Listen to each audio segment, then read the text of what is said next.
this is Jacqueline from JGR Consultancy.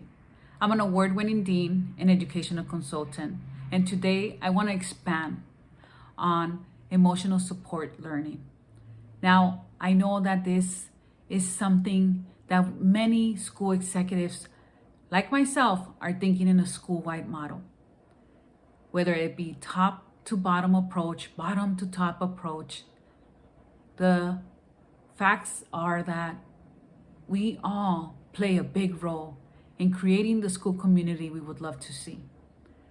Now, one of the biggest takeaways in being part of different focus groups throughout the year and really asking our parents and our staff and our students, what are some ways we can best support you during these times, is the acknowledgement that everybody had their own experience.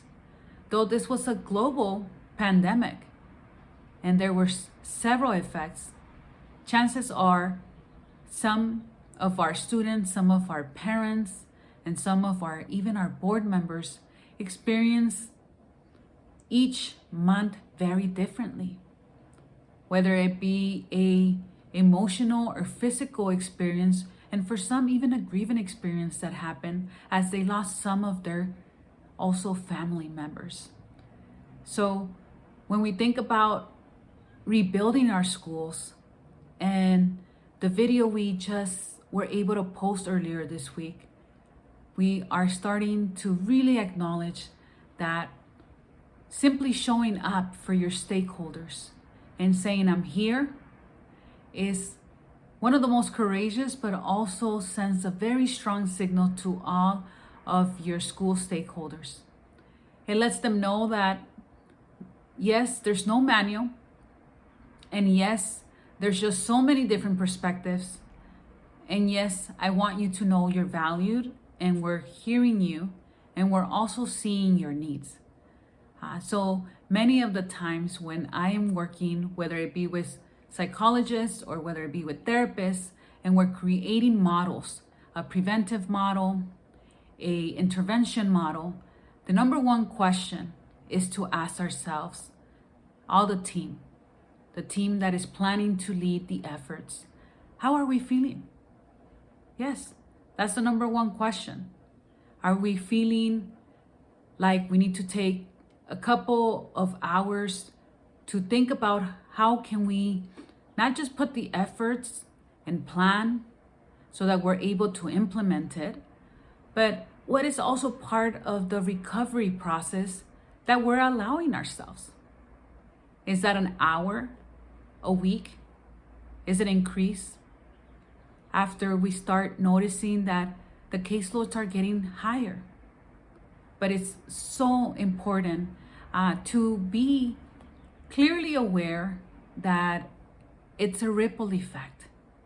As school leaders, as board members, as parents, as students, when someone's not really feeling well, it starts to ripple.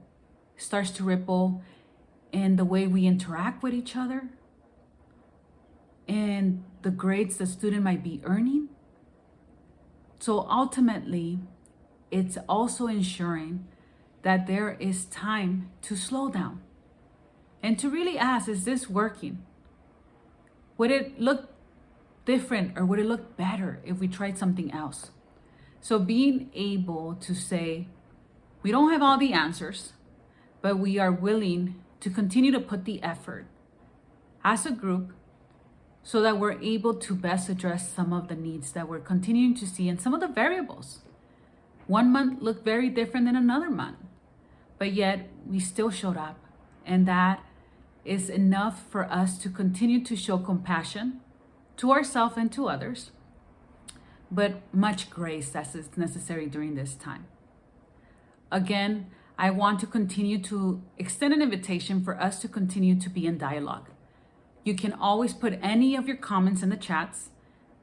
My team and I make sure that we're able to keep reading comments and also addressing them as we continue to produce educational insights, as well as our videos that get released for our rebuilding series that we have built for 2021. In fact, we had so much success when we launched our Reduce Stress in Schools the do-it-yourself guide that we're happy to announce that we're now having a reduced in schools do-it-yourself guide in Espanol.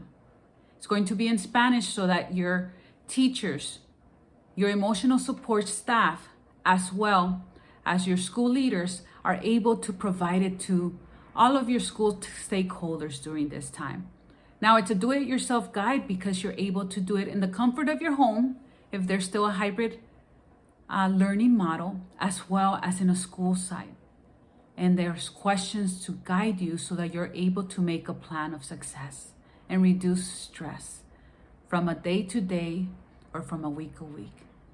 Again, I want to put the link so that you're able to access this educational resource, whether it be in Spanish, whether it be in English, whether you want both of them.